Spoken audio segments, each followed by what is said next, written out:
Hello everybody, and welcome back to Space Engine. This is not where we left off last time. This is actually the neutron star that I used to get B-roll for the neutronium video. It has been a while. But yes, anyways, welcome. Speaking of that video, it's currently getting algorithmed, so I'm getting a lot more subscribers. So if you are a new subscriber, welcome. This format of video is basically just a podcast where I just talk about random stuff while exploring the game Space Engine. It's all very fun. So, with that aside, let's get to it. I had somebody ask if I could go to a lot of nearby star systems and talk about them, so sure, why not? I'm pretty sure I've done that before, but it's always good to... There you are. Boop. It's always fun to go. So we're set up with the Alpha Centauri system because it's obviously a very fun system. Trinary consisting of Alpha Centauri A, B, and Proxima Centauri. Now A is Rigel Kentaurus and B is, what is it? Yeah, it is Ptolemine.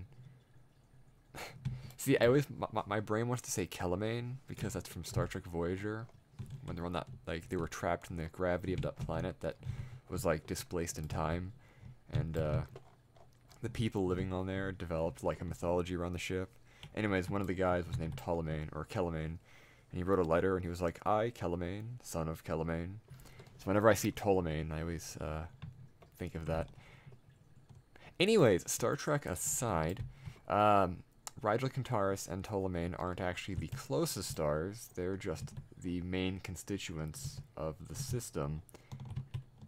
Let's see if I can actually find our little red dwarf friend. I don't think we can. Proxima, sure. Now, there was actually quite some, discussion about whether or not Proxima Centauri was actually a part of the Alpha Centauri system. Because at the time, or this was a while ago, it wasn't quite sure if it was either bound with them, or if it was just passing by the system. And because as you can see here, it's pretty far away compared to the other two stars, but it is known now that it is in fact a part of the system. It orbits on a very wide orbit around Rigel Kentaurus and Ptolemine. Oh, Proxima B, lovely. Well, since I'm here, I might as well talk about Proxima B, because why not? This is a temperate super-oceania Aquaria, discovery date 2020. I suppose that's a pretty thick atmosphere, a very complex atmosphere too. Now, I am not a planetary scientist, or technically an astronomer. I mean, amateur astronomer, but you know what I mean. Although I might be, I don't know. I haven't actually decided what degree I want to go with. Currently, I'm thinking that I might either do planetary science, astrobiology, which I originally wanted to do, or med school. I haven't decided yet, but I have a few years to work on my bachelor's and figure that out later, because I'm getting back to my actual academics after years and years and years of not being able to, but now I can get back to it. So yeah, astrobiology, planetary science, or medical school. I will see when I get there. But point is, Proxima B, that's the topic at hand. I may not be a planetary scientist, but I have reservations about this planet having a thick atmosphere. And the biggest one being that our friend here, Proxima Centauri, is a flare star. And I've mentioned this a few times before. You don't really want planets close to flare stars because, as the name suggests, they flare. And a planet, especially Proxima B, which is actually quite close to its star, if it flared in the wrong direction, this atmosphere would be gone. And especially after millions of years of just flares just hitting it all the time. Unless it had a very strong magnetic field, then I don't know. We can't really tell that from a distance. We might be able to tell if it has an atmosphere though. I don't know if James Webb's can do that. It might be able to. I know the terrestrial planet finder would have been able to. But point is, I am fairly certain, from my point of view, just going off what I know, Proxima B is probably a lifeless, airless rock. It might have an atmosphere depending on magnetic field or how just lucky it is or its geological activity, but I don't really see it having much of an atmosphere. Regardless, it would also be like it's tidally locked with Proxima Centauri. So one side is always going to be facing the star, and one side's always going to be facing away, kind of like the moon and Earth. Which, if that's the case, you might actually have a spot around here across the terminator between the hot and the cold, where it might be temperate enough for life to exist if, you know, it had an atmosphere and a water cycle and all that. But if it has an atmosphere, then of course heat from the star side will be moved around to the backside, and the overall planet will develop a fairly homogeneous temperature.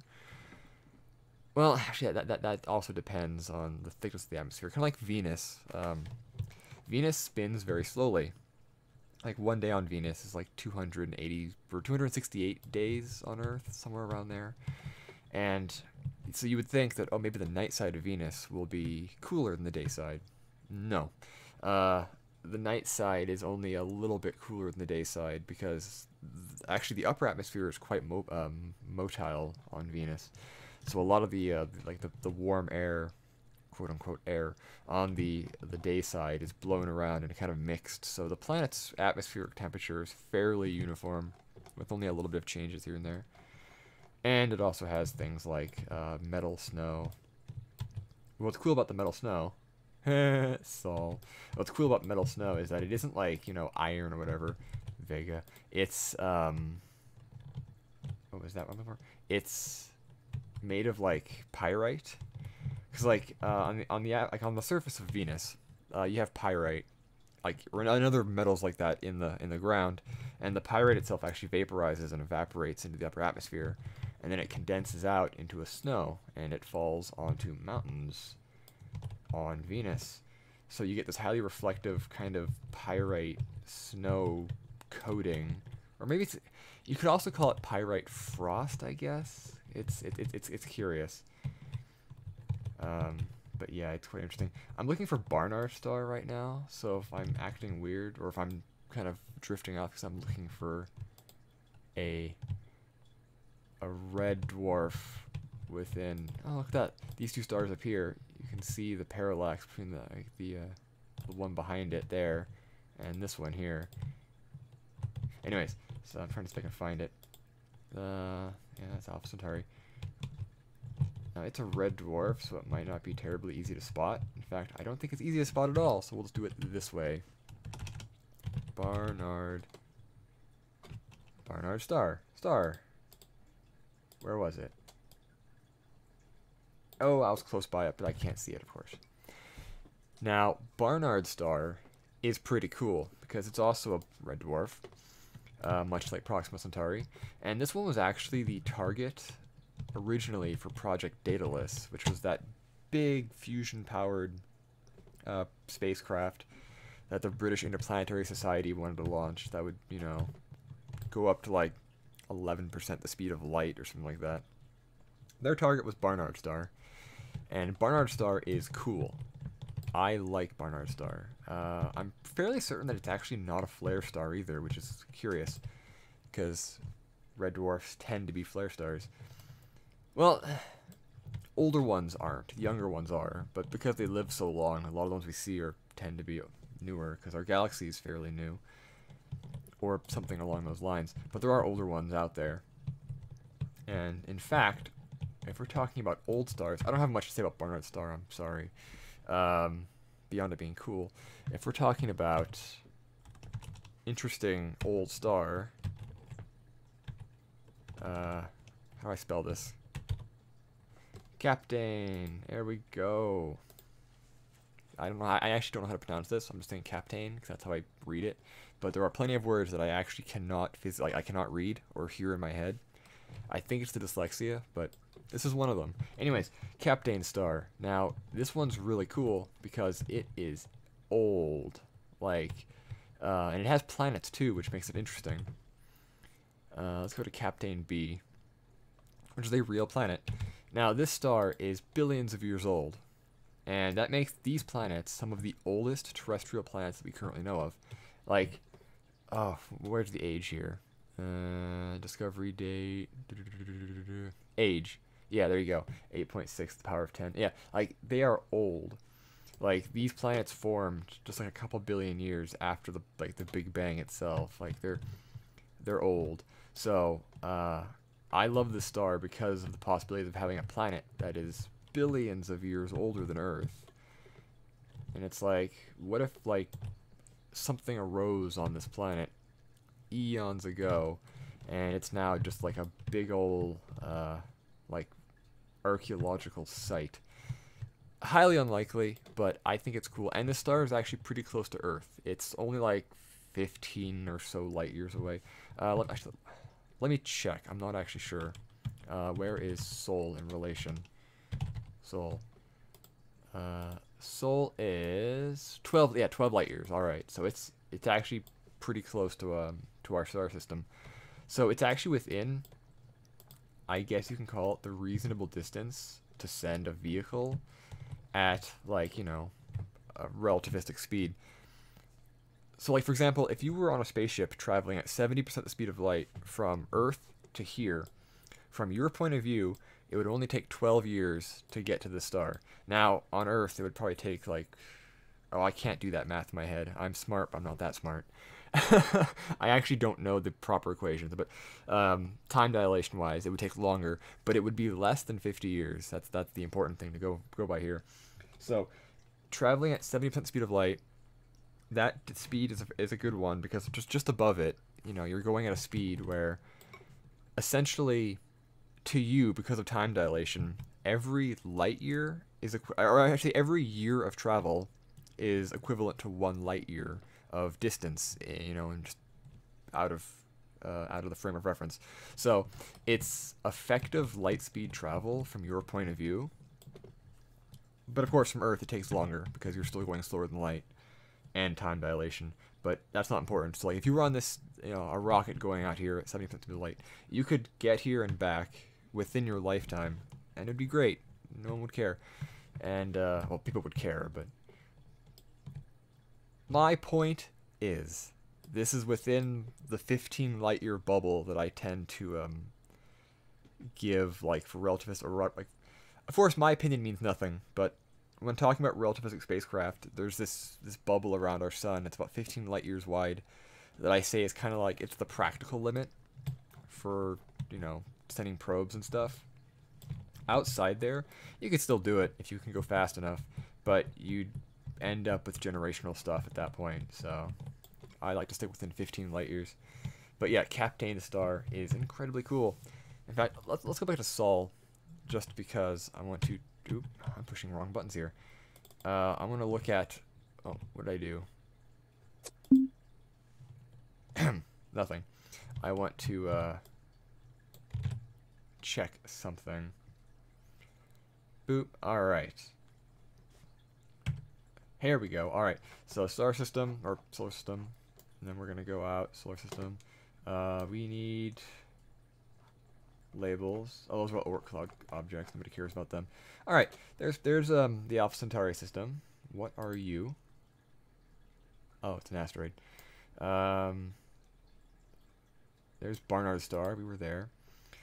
Wolf 359. This is also a red dwarf star, and it's actually also a flare star.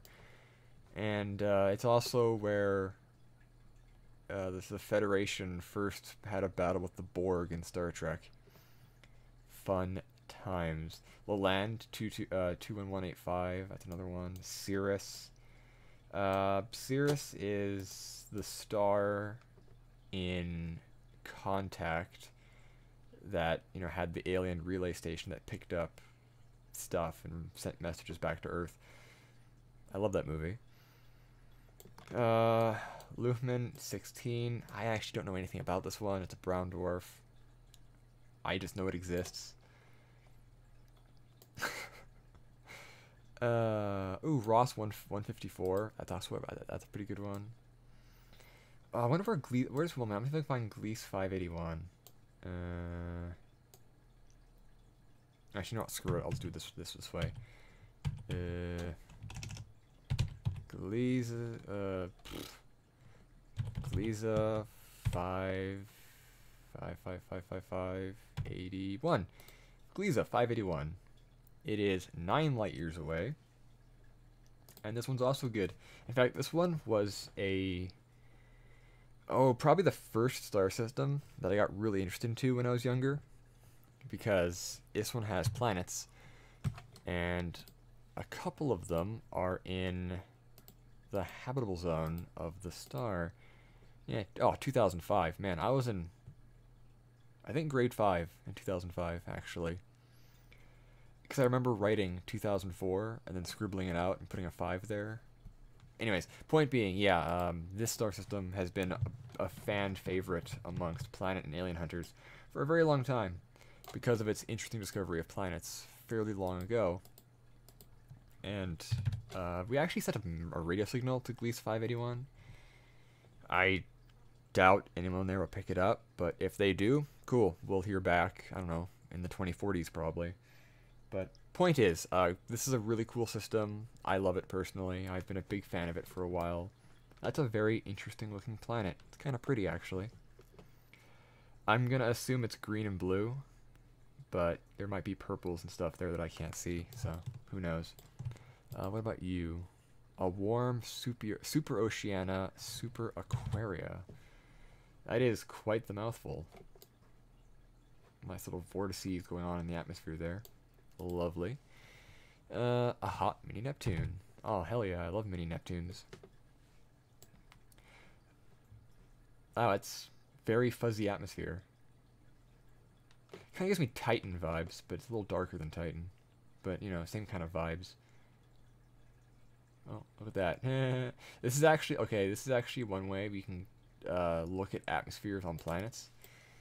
Is what you do is you wait until a very bright, like a point light source, so either a star or the host star of the system, and you just look at them when they shine right through the edge there, and it gives us a cross-section of the atmosphere, and we can do spectroscopic analysis and learn a whole bunch of stuff about what this atmosphere is made of, or even just studying an atmosphere to begin with. Like that's how we learned about Pluto's atmosphere.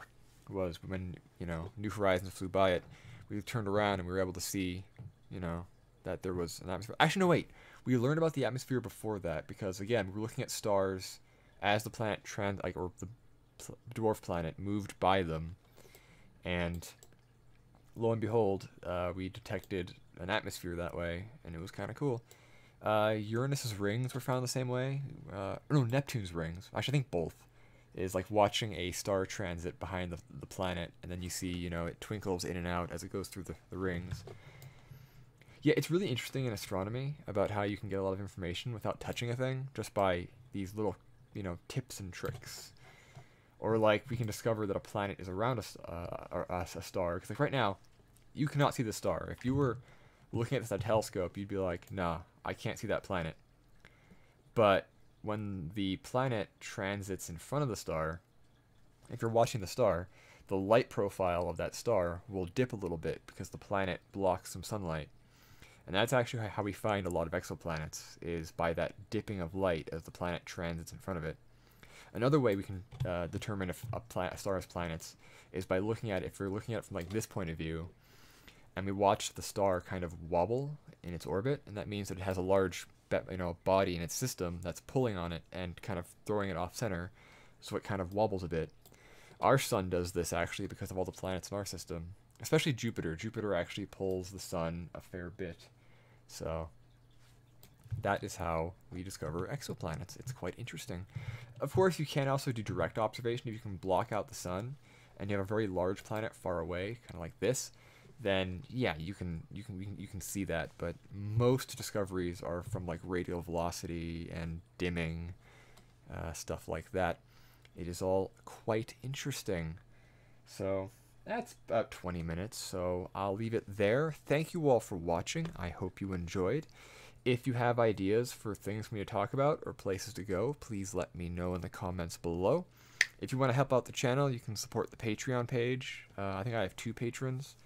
They're actually both just friends at this point, but you know, that's an option. It's always fun. It helps out the channel. So thank you all for watching. I hope you enjoyed, and space.